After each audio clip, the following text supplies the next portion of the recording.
할렐루야. 아멘. 오늘도 우리 복되고 거룩한 주일날 또 예배로 모인 여러분의 우리 하나님의 은혜와 우리 주 예수 그리스도의 놀라우신 능력, 성령님의 능력이 충만하여서 믿음의 열매가 풍성하여지기를 우리 주 예수님의 이름으로 축원합니다. 아멘. 저기 서양에 덴마크라는 나라가 있습니다. 덴마크라는 나라에 유명한 동화작가 안데르센이라는 사람이 있습니다. 이 안데르센은 가난한 구두가게의 아들로 태어났습니다. 구두를 만들고 구두를 닦고 아주 가난하고 어렵게 자랐습니다. 그런데 글을 쓰는 솜씨가 뛰어났습니다. 가난하게 자랐지만 뛰어난 글을 써서 정말 뛰어난 작품들을 사람들에게 보였습니다. 그래서 아주 인기를 얻고 돈을 많이 벌게 되었습니다. 어느 날 그래서 부유한 귀족 집안에 아주 부자고 유명한 그런 귀족 집에 초대를 받게 되었습니다. 그 집에 초대되어서 많은 사람들과 이제 인사를 하고 함께 식사를 즐기고 아름다운 정원을 걷게 됩니다. 그 정원에 보니까 연못이 있어요. 연못이 호수가 있는데 백조가 있는 것입니다. 커다란 백조가 하얗고 길쭉길쭉하고 아름답게 생긴 커다란 하얀색 백조가 그 호수에 예쁘게 정말 이렇게 해가지고 예쁘게 싹 헤엄치는 것을 봅니다. 그리고 아래를 보니 호수에 비친 자신의 모습이 물에 비쳐서 보입니다. 그러면서 문득 생각이 듭니다. 얼마 전까지만 해도 나는 정말 가난하고 옷도 정말 헤어진 옷을 입고 그리고 정말 볼품이 없었는데 근데 지금 나도 저 백조처럼 벌써 이렇게 우아하고 정말 이렇게 멋진 곳에 오게 되었구나. 그런데 그 호수를 보니까 구석에 조그만 크고 아름다운 백조를 따라서 조그만 새끼 백조들이 따라갑니다. 그런데 새끼 백조들은 너무 볼품없게 생겼습니다. 엄마는 길쭉길쭉하고 하얗고 정말 예쁘게 생겼는데 새끼들은 안 예쁩니다. 다리도 짧고 목도 짧고 못생겨 보입니다. 그런데 그 새끼들이 자라서 저 아름다운 어미 백조처럼 아름답게 변하게 되는 것입니다. 그래서 저렇게 변화되는 것을 보고 이제 지은 동화가 있습니다. 그게 미운 오리새끼. 백조를 보고 오리새끼 이야기를 지었습니다. 그 내용은 백조 알 하나가 오리 알에 섞여 들어가게 되었습니다. 그런데 어미 오리가 백조 알고 자기 알인 줄 알고 함께 품어서 키웠습니다. 이제 알을 깨고 부화하면 새끼들이 태어나잖아요. 그런데 백조알에서 태어난 새끼는 무슨 새끼입니까? 백조 새끼입니다. 그런데 오리 새끼들하고 다르게 생겼습니다. 혼자 목이 길고 털 색깔도 다르고 못생겨 보입니다. 그러니까 다른 오리들이 쟤는 왜 저렇게 생겼지? 쫓아내야 돼. 우리랑 다르게 생겼단 말이야. 쫓아내자. 다른 오리 새끼들도 너 왜 못생겼어? 너 처리가 하면서 함께 놀아주지도 않고 온갖 구박을 다 했습니다. 그렇게 힘들게 자랐는데 나중에 자라고 보니까 저 멀리 백조들이 나가는 것을 보고 저 새는 정말 멋지게 생겼구나. 정말 아름답다. 그런데 어느 순간 물속을 보니까 자기 모습이 보여요. 내 모습이 저기 날아가는 백조들과 같은 것을 보고 자기가 내가 오리가 아니라 백조였구나. 그렇게 깨닫는 그런 내용의 동화입니다. 이 동화의 교훈은 현재의 못난 모습에 위축되지 말고 마음 상하지 말고 움츠리지 말고 희망을 가지고 아름다운 모습으로 변화될 미래를 바라보자는 것입니다. 이 동화도 사람들에게 이런 귀한 교훈을 줍니다. 하물며 그것과는 도저히 비교할 수 없이 귀한 하나님의 말씀, 생명을 살리며 우리에게 소망을 주고 약속하여 주시고 약속을 이루어 주시는 하나님의 능력의 말씀입니다. 오늘 우리에게 주시는 말씀은 12절의 말씀과 같이 주 예수를 믿는 우리들로 하여금 그의 영광의 찬송이 되게 하신다는 우리 하나님의 선포의 말씀, 하나님의 약속의 말씀입니다. 먼저 오늘 말씀의 편지를 에베소 교회에 전하는 바울 사도의 모습에서 이런 유연오리 새끼 같았던 그런 처지에서 이제는 오직 그리스도로 말미암은 은혜로 그가 백종하는 비교할 수 없이 고귀한, 정말 귀한 그리스도의 사도요 하나님의 일꾼이 되었다는 사실을 우리는 알고 있습니다. 그렇죠? 바울은 어떤 사람이었습니까? 예수 믿는 사람들을 잡아서 옥에 가두고 괴롭게 하고 죽이는 일에 앞장서던 정말 유대인 중에 유대인이었습니다. 그래서 그때 악한 그 유대인들 사이에 있을 때는 그것이 옳은 일인 줄 알고 예수님을 믿는 자들을 핍박했습니다. 하지만 다메섹으로 가는 길에서 예수님을 만나고 예수님의 음성을 들은 후에 그는 그리스도로 말미암아 변화되어졌습니다. 그리스도로 말미암아 자신이 누구인지를 알게 되고 자신의 본 모습으로 회복되었습니다. 율법과 구습에 사로잡혀서 그리스도로 오신 예수님을 외면하고 오히려 반대했던 바울은 더 이상 멸망을 향해서 달려가는 그런 죄인이 아니게 되었습니다. 이제 예수 그리스도를 믿는 믿음으로 말미암아 이제 멸망이 아닌 영생을 향해서 달려가고 이미 하나님의 자녀가 되는 은혜를 입었다는 놀라운 사실을 깨달아 알게 된 것입니다. 이 은혜를 알게 되었을 때 바울은 무엇을 자랑했습니까? 자신의 놀랍게 변화된 모습을 자랑하며 내가 이렇게 특별한 사람이 되었다 그렇게 자랑하지 않았습니다. 오직 하나님을 자랑했습니다. 자신을 변화시켜 주신 예수 그리스도의 십자가만을 자랑했습니다.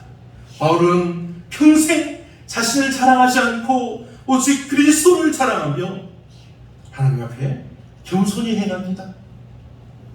오늘 우리에게 주시는 하나님의 말씀은 그리스도를 믿는 우리들로 하여금 그의 영광의 찬송이 되게 하신다는 하나님의 말씀입니다.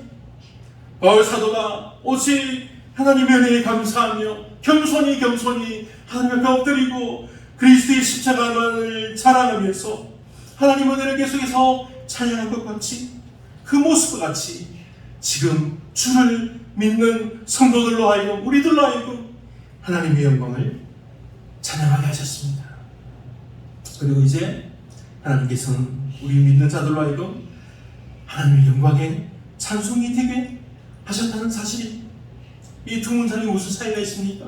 하나님의 영광을 찬양하게 하신 것과 그의 영광에 찬송이 되게 하는 것, 하나님의 영광을 찬송하게 하셨다는 말씀은 하나님이 우리에게 베푸신 구원의 은혜, 그리스도로 말미암은 속량, 죄 사함의 은혜에 우리는 오직 믿음으로 감사와 찬양을 하나님께 드리는 것입니다. 본문의 3절입니다. 찬송하리로다. 무엇을 찬송하고 있습니까? 하나님 곧 우리 주 예수 그리스도의 아버지께서 그리스도 안에서 하늘에 속한 모든 신령한 복을 우리에게 주신 것을 찬송하리로다. 그렇게 말씀하고 있습니다. 먼저 우리를 택하신 하나님의 은혜를 찬송해야 합니다. 우리를 택해 주신, 저와 여러분을 택해 주신 하나님께 우리는 감사하는 것입니다. 우리는 하나님이 주시는 이 은혜에 아무런 공로가 없습니다. 우리가 거룩하고 흠이 없는 특별한 사람이기 때문에 하나님이 택하신 것이 아니지 않습니까? 하나님이 택하여 주셔서 우리가 하나님의 거룩한 백성이 되었고 하나님의 자녀가 되는 특별하게 하시는 하나님의 은혜를 우리가 얻은 것입니다. 하나님이 주신 것입니다. 또한 우리로 하여금 그 앞에 거룩하고 흠이 없게 하시려고 예정하셨다고 하셨습니다. 그리스도로 말미암아 자기의 아들들이 되게 하시는 이 놀라운 은혜의 영광을 우리에게 주신 하나님께 우리가 찬송을 드리는 것입니다. 이스라엘 백성의 원래 신분이 무엇입니까? 이스라엘이 애굽에서 종살이 했습니다. 노예였습니다. 그 노예의 삶을 살 때, 종살이 할 때 하나님이 그 종들을 내 백성으로 삼으시고 구원하여 내셨습니다. 그리고 하나님의 말씀을 떠나서 세상의 종이 되어 하나님을 외면하고 결국 다시 스스로 바벨론의 종이 되고자 한 것과 같습니다. 하지만 그때도 하나님은 그들의 울부짖음을 들으시고 그들을 구원하여 내셔서 하나님의 백성 되게 하셨습니다. 약속을 이루어주셨습니다. 그리고 이제 아들을 보내사 하나님의 놀라운 구원의 은혜와 그 긍휼하신 약속을 완전하게 이루어주시는 이때 유대인들이 어떻게 합니까? 예수님을 잡아서 못 박아 죽입니다. 유대인들은 하나님의 그 구원의 은혜를 외면해버린 것입니다. 원래 죄인이고 종이었지만 하나님이 계속해서 베푸시는 은혜를 당연한 권리로 여기고 자신들이 특별한 민족인 줄 알고 원래 죄인이고 종이었지만 자기가 종이라는 사실을 잊어버린 것입니다. 그리고 자신이 지은 죄를 회개하지 않고 계속해서 교만하여지고 목이 뻣뻣해진 것과 같습니다. 하나님 모세 때부터 이것을 백성들에게 경고하셨습니다. 그들 목이 곧은 백성이라. 하나님의 은혜를 감사하지 않고 정말 진정으로 찬양하지 않고 좀 목이 뻣뻣한 백성이라고 여러 번 말씀하셨습니다. 교만하다고 하신 것입니다. 그럼에도 하나님은 그들을 자기 백성 삼아 주시기 때문에 사랑하는 딸과 같이 사랑하는 아들과 같이 여겨주시고 계속해서 은혜를 베풀어 주시고 용서해 주시고 계속해서 은혜의 자리로 이끌어 주셨다는 것입니다. 하지만 오히려 이스라엘 백성들은 어떻습니까? 자신이 종이 아니라 정당한 상속권이 있는 것처럼 교만하여져서 스스로 높아져 버렸습니다. 결국 그들은 어떻습니까? 교만한 사람들은 하나님 앞에 버림을 당합니다. 하나님의 영원하신 생명의 약속에 참여하지 못하게 됩니다. 하지만 그들 중에서도 자신들이 죄인임을 깨닫고 하나님께 자신들이 종되었던 사실을 깨닫고 하나님께 그것을 고백하고 나의 주인은 오직 하나님이십니다라는 그런 고백으로 자신의 죄를 회개하는 이들, 계속해서 오직 하나님의 은혜를 구하는 이들에게는 그리스도로 말미암은 속량 곧 죄사함의 은혜를 얻게 하신 것입니다. 이 은혜는 모든 사람이 알게 하신 것이라고 하셨습니다. 하지만 오직 믿음으로 그것을 얻게 하셨습니다. 모든 사람이 그 사실을 알았지만 그것을 믿는 자만, 그것을 믿는 사람만 죄사함을 얻게 하신 것입니다. 하나님께 겸손히 엎드려서 구하는 종들을 하나님이 자기 백성으로 삼으시는 것입니다. 그리고 이제 그리스도로 말미암아 하나님의 아들들이 되게 하시는 은혜까지 주신다는 말씀입니다. 오직 예수 그리스도를 믿는 믿음으로 얻는 은혜가 바로 이것입니다. 요즘 젊은이들은 게임을 많이 합니다. 컴퓨터로도 많이 하고 폰으로도, 휴대폰으로, 스마트폰으로도 게임을 많이 합니다. 그래서 게임이라는 시스템이 아주 익숙합니다. 게임을 하면 할수록 레벨이 높아지고 경지가 높아지고 힘이 세집니다. 그것으로 그냥 완성되는 것입니다. 그래서 요즘 현대인들은 자기가 무엇을 공부하고 무엇을 이룩하고 어떤 경지에 이르면 그것으로 다 되었다고 생각합니다. 하지만 우리 인생은 게임이 아닙니다. 게임처럼 세상이 정해주는 것처럼 그런 정한 모습이 다가 아닙니다. 하나님의 약속 안에 거하는 인생은 오직 그리스도의 완전에 이르기까지 우리들은 믿음의 경주를 힘써 달려가 나가는 인생인 것입니다. 우리는 계속해서 달려나갑니다. 어디에 이를 때까지? 그리스도의 완전에 이를 때까지입니다. 그렇게 우리는 구원을 완성하며 달려나가는 것입니다. 그런데 천국문에 우리가 들어갈 때까지 계속해서 우리가 채찍질만 하고 계속해서 쉬지 않고 달려야 한다면 모두가 지치고 말 것입니다. 여기에 그리스도의 속량의 비밀이 있습니다. 죄사함의 은혜는 죄사함만 받는 것으로 그치는 것이 아닙니다. 그리스도 안에서 그의 은혜의 풍성함을 따라서 그의 피로 말미암아 속량 곧 죄사함의 은혜를 받게 하시는 것입니다. 그런데 죄사함만 받는 것이 아니라 그리스도로 말미암아 그리스도를 통하여 그리스도 안에서 통일되게 하시는, 주님과 함께하게 하시는 하나님의 은혜를 입는 것입니다. 9절과 10절의 내용이 이것을 말씀하고 있습니다. 그 뜻의 비밀을 우리에게 알리신 것이요 그의 기뻐하심을 따라 그리스도 안에서 때가 찬 긍휼을 위하여 예정하신 것이니 하늘에 있는 것이나 땅에 있는 것이 다 그리스도 안에서 통일되게 하려 하십니다. 이것은 오직 하나님의 뜻하심과 하나님의 결정과 하나님의 계획하심을 따라서 예정된 것이라고 말씀하고 있습니다. 이 놀라운 하나님의 은혜로 말미암아 그리스도 안에서 우리도 기업이 되게 하셨다는 말씀입니다. 우리로 기업을 얻게 하셨다는 것은 하나님이 저와 여러분을 하나님의 당당한 그런 기업으로 삼아주신 것입니다. 하나님이 놀라우신 은혜로 말미암아 이제는 그의 은혜를 찬송하는 것에서 그의 영광에 찬송이 되게 하신 은혜, 이것이 그리스도 안에서 우리도 기업이 되게 하시는 놀라운 은혜입니다. 이렇게 기업으로 삼아주시고 또 그것의 보증이 되게 하셨다는 것은 이제 우리 또한 하나님의 자녀로서 그리스도의 영광에 참여하게 하신다는 말씀이 확실한 약속의 말씀이요 이제는 그의 영광의 찬송이 되기까지 우리에게 놀라운 은혜를 베풀어 주신다는 말씀입니다.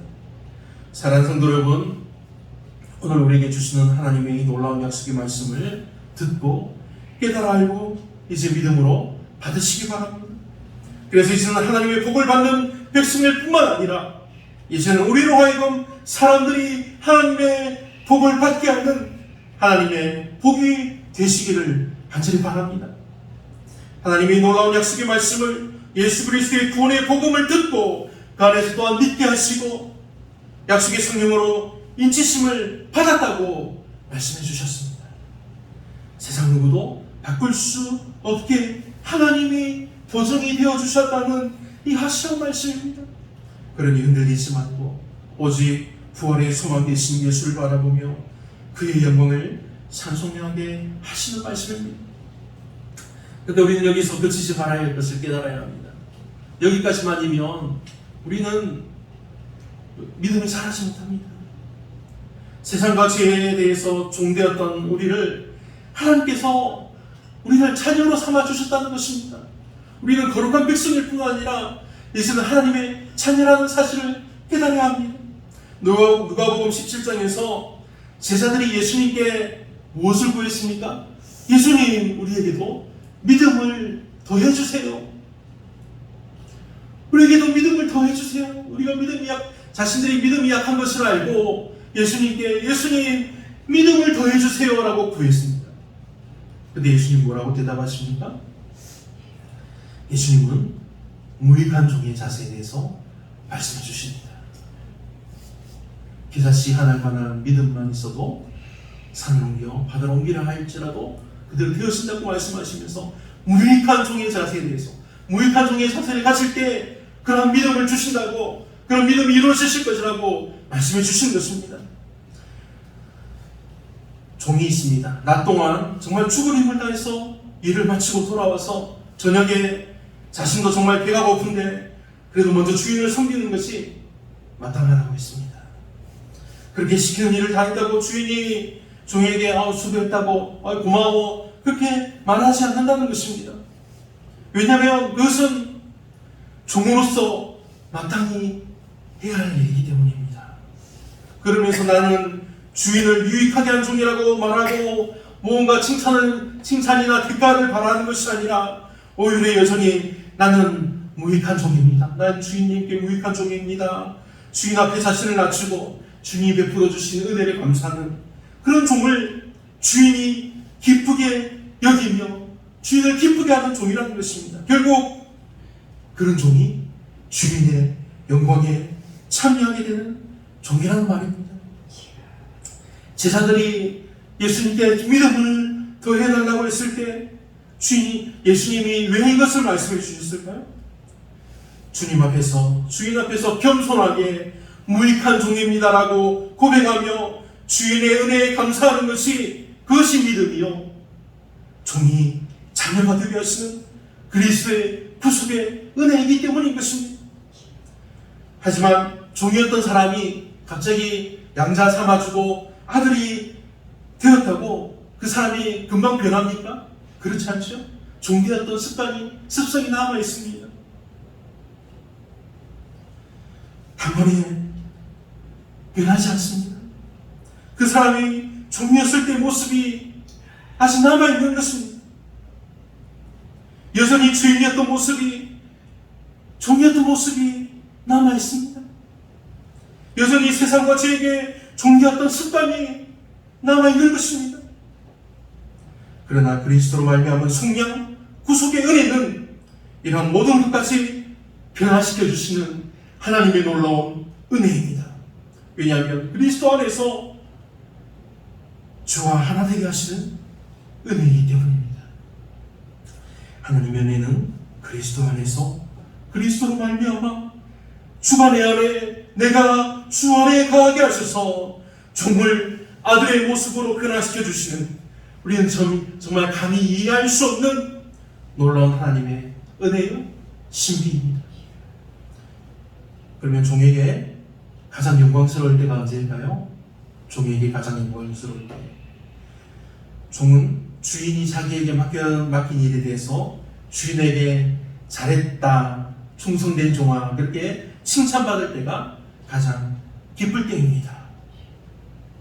그래서 주인이 종인 자신을 주인의 아들과 같이 여겨주며 그렇게 사랑해주며 아껴주며 더 귀한 일들을 맡겨줄 때 영광스러운 것입니다. 여기에서 더 나아가서 종을 양자 삼아주는 것이 가장 영광스러운 것이라고 말할 수 있습니다. 그런데 종이 주인의 귀한 일을 맡아서 한다고 뽐내고 주인님 잘했죠 하면서 뽐내고 주인에게 칭찬받기를 원하고 무슨 대가를 원한다면 어떻게 될까요? 지금 종이지 않습니까? 주인에게 당장 벌을 받게 될 것입니다. 이 괘씸한 놈하고. 왜냐하면 주인과 종은 대가를 추구받는 관계가 아니라 주인의 소유이기 때문입니다. 주인의 소유일 뿐입니다. 그런 종을 하나님은 자녀로 삼아주신 것입니다. 그 은혜를 우리가 받았습니다. 그러므로 오늘 이 놀라운 말씀, 종을 자녀 삼아주시는 은혜, 그의 영광의 찬송의 대계까지 베푸시는 놀라운 하나님의 은혜와 그 영광을 우리가 받았습니다. 그것을 우리가 기뻐하고 감사하며 찬양하는 것이 마땅하지 않습니까? 그런 우리가 큰 소리로 할렐루야 합시다. 할렐루야 할까요? 할렐루야. 하나님을 찬양합니다. 할렐루야. 할렐루야. 아멘. 하나님께서 저와 여러분을 그의 영광에 찬송이 되게 하셨습니다. 아멘. 계속 반복되는 것 같아도 날마다 계속해서 우리는 하나님께 감사하고 하나님을 기뻐하고 하나님의 영광에 찬송이 되기 위해서 계속해서 우리는 하나님께 감사하며 찬양하며 기뻐해야 합니다. 고린도후서 5장 19절의 말씀입니다. 이는 하나님께서 그리스도 안에 계시사 세상을 자기와 화목하게 하시며 저희의 죄를 저에게 돌리지 아니하시고 화목하게 하는 말씀을 우리에게 부탁하셨느니라. 골로새서 1장 20절 말씀입니다.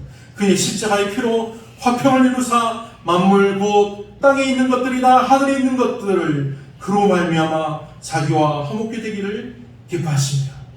아멘. 이것이 하나님께서 우리에게 주시는 은혜입니다. 우리를 자기의 아들들이 되게 하셔서 정말 그의 영광의 찬송이 되게 하시는 은혜인 것입니다. 그리스도로 말미암은 이 놀라운 은혜와 사랑을 오직 하나님께 감사하고 찬양하며, 하나님 저는 무익한 종입니다. 겸손한 종, 그래 섬기는 종, 열심히 일하는 종을 하나님께서 자녀 삼아주시고 이제 그 영광에 찬송이 되게 하신다는 말씀입니다. 그러니 사랑하는 성도 여러분, 오직 예수 그리스도를 믿는 믿음으로 그리스도 안에서 그리스도의 완전에 이르기까지 이르기를 우리 주 예수님의 이름으로 축원합니다. 아멘. 사랑의 아버지 하나님, 하나님의 한이 없으신 은혜와 사랑을 감사합니다. 하나님께서 우리에게 주시는 복이 얼마나 크고 소중한 것인지 깨달아 알 수 있게 하여 주시옵소서. 그래서 날마다 우리에게 겸손한 마음을 주시고 진실한 기쁨과 감사가 넘치게 하여 주시고 간절한 믿음의 간구와 찬양이 넘치게 하여 주시옵소서. 성령의 충만하신 역사와 인도하심을 통해서 날마다 믿음에 합당한 열매들을 맺게 하여 주시고 감사와 기쁨의 삶이 되게 하여 주셔서 그의 영광에 찬송이 되는 은혜를 충만히 누리게 하여 주옵소서. 이 모든 은혜 하나님께 감사드리며 우리 주 예수님의 이름으로 기도합니다.